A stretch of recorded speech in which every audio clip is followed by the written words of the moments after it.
बच्चों, आज हम लोग पढ़ते हैं भू परिष्करण के बारे में। भू परिष्करण को कर्षण या इंग्लिश में टिलेज के नाम से जानते हैं।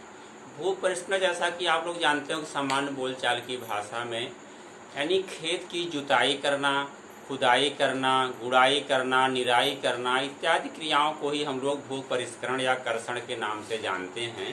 साधारणतः भू परिष्करण जो होता है, इंग्लिश शब्द टिलियन एक शब्द होता है, इंग्लिश शब्द है टिलियन या टियोलियन, टियोलियन से बना है। इसका अर्थ होता है, टियोलियन या टिलियन का अर्थ होता है यानी preparation of the soil for the seed bed, यानी फसल को बोने के लिए जब हम लोग खेत को तैयार करते हैं उसी को भू परिष्करण करते हैं। इसको एक वैज्ञानिक जो थे बेयर नामक वैज्ञानिक ने कहा है कि फसल के जमाव और उसके वृद्धि और विकास के लिए जब हम खेत के अनुकूल परिस्थितियां बनाते हैं तो उसी को हम लोग भू परिष्करण कहते हैं। यानी पौधे के जमाव, वृद्धि और विकास के लिए भूमि को अनुकूल बनाने की क्रिया को ही हम लोग भू परिष्करण के नाम से जानते हैं। यह जानती है, भू परिष्करण आज से नहीं, जब से खेती शुरू हुई है आदिकाल से।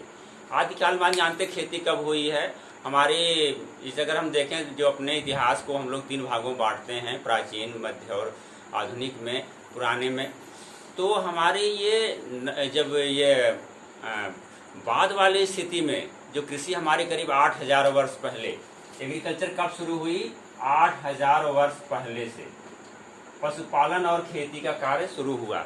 उसी समय से देखिए जो आदि मानव था वो किसी न किसी पत्थर से या लकड़ी से खोद करके ही बीज वगैरह बोता था। तो ये बहुत पुराना इसका संबंध है और बिना टिलेज की खेती करना भी संभव नहीं है। इसलिए टिलेज का और फसल उगाने का ये बहुत चोली दामन का साथ है। तो हम लोग आज टिलेज के बारे में विस्तार से पढ़ते हैं।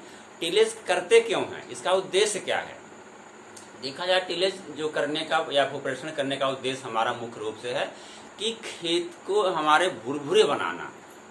भुरभुरे क्यों बनाते हैं, जानते हैं कि अगर हमको बीज बोना है उसके जमाव के लिए खेत का भुरभुरा होना आवश्यक है। जब खेत मुलायम भुरभुरा होगा, मिट्टी कण छोटे छोटे होंगे तो हमारे बीज का जमाव भी अच्छा होता है। और नंबर 2 देखिए, जो खेत में खरपतवारों को नष्ट करना, जो होते हैं खरपतवार होते हैं खेत के, उसको नष्ट करने के लिए हम लोग भू परिष्करण क्रिया करते हैं। अगर खरपतवार रहेंगे तो हमारी फसल अच्छे से नहीं होगी। तीसरा देखिए, उसमें कीड़े मकोड़े भी होते हैं। कीड़े जब हम लोग जुताई कर देते हैं खेत की, क्या होते हैं, कीड़े मकोड़े तमाम नष्ट हो जाते हैं और चिड़िया भी आकर उनको खा जाती है। और मृदा में जल धारण करने की क्षमता भी बढ़ती है इससे।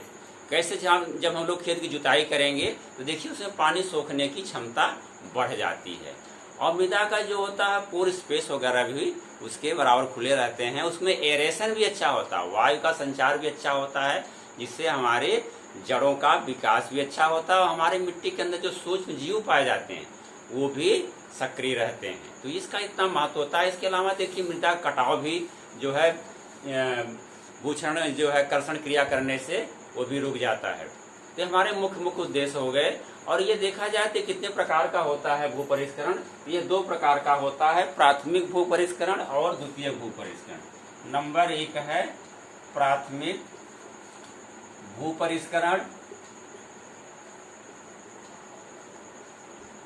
प्राथमिक भू, इसको प्राइमरी टिलेज के नाम से भी जानते हैं। प्राथमिक भू परिष्करण क्या होता है, यानी फसल के बोने से पूर्व जितनी भी क्रियाएं करते हैं तो उसको हम लोग प्राथमिक भू परिष्करण के नाम से जानते हैं। जैसे हम लोग जैसे खेत की जुताई करते हैं, खुदाई करते हैं, पाटा लगाते हैं, ढेले तोड़ते हैं, तो सब किस में आता है, प्राथमिक भू परिष्करण या प्राइमरी टिलेज के अंतर्गत आता है। और दूसरा होता है द्वितीयक भू परिष्करण। द्वितीयक भू परिष्करण, द्वितीयक भू परिष्करण क्या होता है, यानी अंकुरण होने के बाद, यानी बीज बोने के बाद जितनी भी क्रियाएं हम लोग खेत में करते, फसल कटाई तक जितनी क्रियाएं होती हैं उसको हम लोग द्वितीय भू परिष्करण करते हैं। जैसे खेत की निराई करना, गुड़ाई करना, उस पर मिट्टी चढ़ाना इत्यादि जो क्रियाएं होती हैं उसको हम लोग द्वितीय भू परिष्करण के अंतर्गत कंसीडर करते हैं। जैसे उसमें होता है, आप देखिए खुरपी से हम लोग निराई करते हैं, इससे खरपतवार नष्ट हो जाता है। आलू की देखिए या गन्ने की जो मेड़ की चढ़ाई करते हैं, ये सब द्वितीय भू परिष्करण के अंतर्गत आता है। एक होता है इसमें ब्लाइंड होइंग या अंधी गुड़ाई होती है, आप लोग सुने होंगे, तो पूछा भी जाता है अंधी गुड़ाई क्या होती है। यानी देखिए कभी कभी बीज बोने के बाद खेत बारिश हो जाती है तो खेत पर एक पपड़ी बन जाती है। पपड़ी बन जाने के बाद क्या होगा, हमारा बीज का अंकुरण ठीक से नहीं हो पाएगा, ऊपर जो परत होगी कड़ी हो जाएगी, तो जब बीज जमेगा उसके अंकुरण ऊपर नहीं निकल पाएंगे। तो पपड़ी को तोड़ने के लिए हम लोग क्या करते हैं, कांटेदार हैरो चला देते हैं या पाटा चला देते हैं, तो जो पपड़ी होती है टूट जाती है, बीज का अंकुरण हो जाता है। या हम लोग हल्की कुदाल से गुड़ाई भी कर लेते हैं, तो उसी को हम लोग ब्लाइंड होइंग या अंधी गुड़ाई के नाम से जानते हैं। क्योंकि गन्ने में भी की जाती है अंधी गुड़ाई, जिससे खेत हमारा मुलायम हो जाए, जो कड़ा है या उसके जो गन्ने के टुकड़े हैं कहीं भी ऊपर रह जाते हैं वो भी बैठ जाते हैं और मिट्टी हमारी मुलायम हो जाती है, जिससे अंकुरण अच्छा हो जाता है। तो भू परिष्करण के कुछ आधुनिक कॉन्सेप्ट, इसके जो प्राचीन काल ये था कि हम लोग इतना खेत की जुताई करते थे कि खेत एकदम मुलायम हो जाता था, तब जाकर हम लोग बुआई करते थे। लेकिन उन्होंने सबसे पहले अमेरिका में एक कॉन्सेप्ट आया मिनिमम टिलेज या न्यूनतम भू परिष्करण। एक टर्म आया न्यूनतम भू परिष्करण, इसको हम लोग मिनिमम टिलेज के नाम से भी जानते हैं। ये सबसे पहले अमेरिका में शुरू हुआ था। वहां पर ये देखा गया कि हम लोग इतनी बार जुताई करते हैं तो उससे क्या होती है, हमारे जो फसल की लागत होती थी बढ़ जाती थी। तो वैज्ञानिकों ने सोचा कि हम इतनी कम से कम जुताई या गुड़ाई या निराई उसमें करें जिससे हमारी लागत कम उसमें लगे और अधिक से अधिक हम पैदावार भी ले सकें। तो मिनिमम टिलेज में क्या करते हैं कि जो आवश्यक जुताई होती है, जैसे एक जुताई मिट्टी पलट हल से कर दी या 2-3 जुताई केवल हैरो या कल्टीवेटर से करके खेत को भुरभुरा बना के पाटा लगा देते हैं।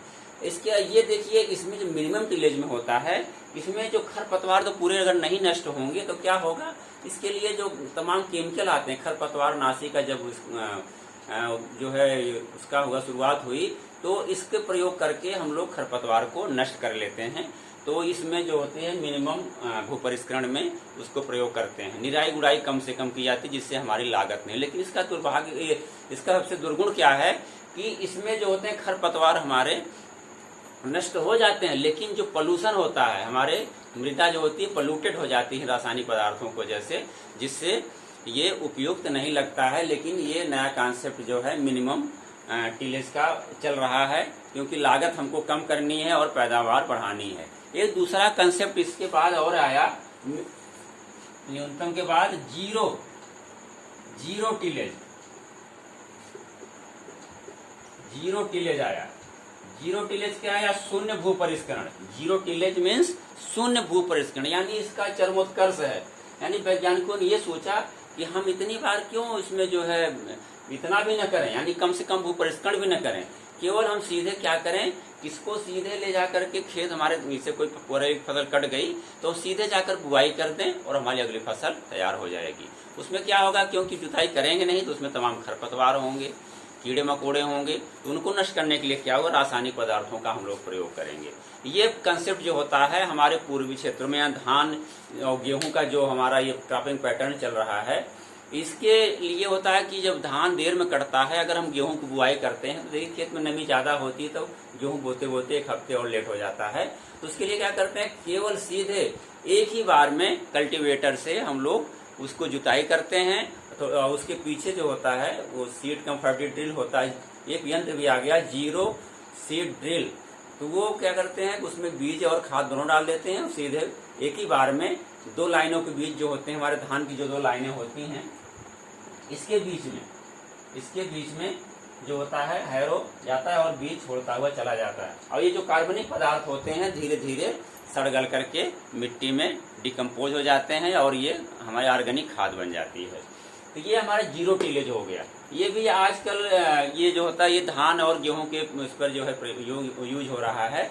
इसके अलावा तीसरा एक और है स्टेबल मल्चिंग या स्टेबल या जो है भू संरक्षण टिलेज, भू संरक्षण टिलेज कहते हैं इसको।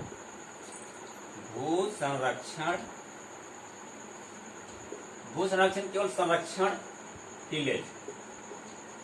संरक्षण टिलेज क्या होता है, संरक्षण टिलेज में हम लोग देखिए कि ये सबसे पहले कॉन्सेप्ट अमेरिका में भी शुरू हुआ था। वहाँ जो प्रेयरी क्षेत्र था वहाँ पर क्या करते थे लोग कि फसलों को काटने के बाद एकदम जुताई कर देते थे, तो उसमें जो वो होते थे ऊपर से जो स्टेबल होता था, जो फसल के अवशेष होते थे वो सब नष्ट हो जाते थे। तो वहाँ इरोजन बहुत होता था, मिट्टी हमारी कट बह करके चली जाती थी। तो उसके रोकने के लिए क्या हुआ, संरक्षण या स्टेबल टिलेज, इसको स्टेबल टिलेज के नाम से भी जानते हैं।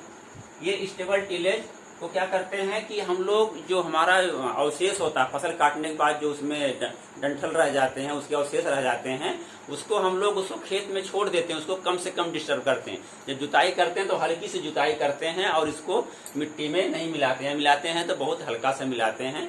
किसी से चेसल आपकी होती है, एक यंत्र होता है, या गहरी जुताई करके उसको हल्का सा इसको थोड़ा सा मिट्टी मिला देते हैं और ये मिट्टी के ऊपर बना रहता है और फसल बो देते हैं। इसमें दिक्कत ये आती है कि ये स्टेबल होने से, क्योंकि ये हम फसल बोने में बहुत समस्याएं होती हैं, निराई गुड़ाई करने में बहुत समस्याएं होती हैं, लेकिन मृदा अपरदन को रोकने के लिए, यानी सॉइल इरोजन को रोकने के लिए यह प्रोसेस किया जाता है। ये ज़्यादातर विदेशों में इसको अपनाते हैं, अपने भारत में तो कहाँ संभव होता है। देखिए अगर हम लोग फसल का अवशेष छोड़ देते हैं तो अगली फसल बोने में बहुत दिक्कत होती है। लेकिन अभी देखिए इसे हम लोग पराली जलाते हैं तो उससे कितना बड़ा नुकसान होता है। लेकिन अब वैज्ञानिकों ने ऐसा यंत्र बना दिया कि इसको हम लोग जो छोटे छोटे टुकड़े में बांट कर, तोड़ करके, काट करके उसको मिट्टी में मिला देंगे और हमारा कार्बनिक खाद बन जाएगी। तो ये हमारा टिलेज हो गया। इसमें मुख्य मुख्य चीज़ें हम लोग जान लीजिए। इस लेसन को आज ही समाप्त करते हैं।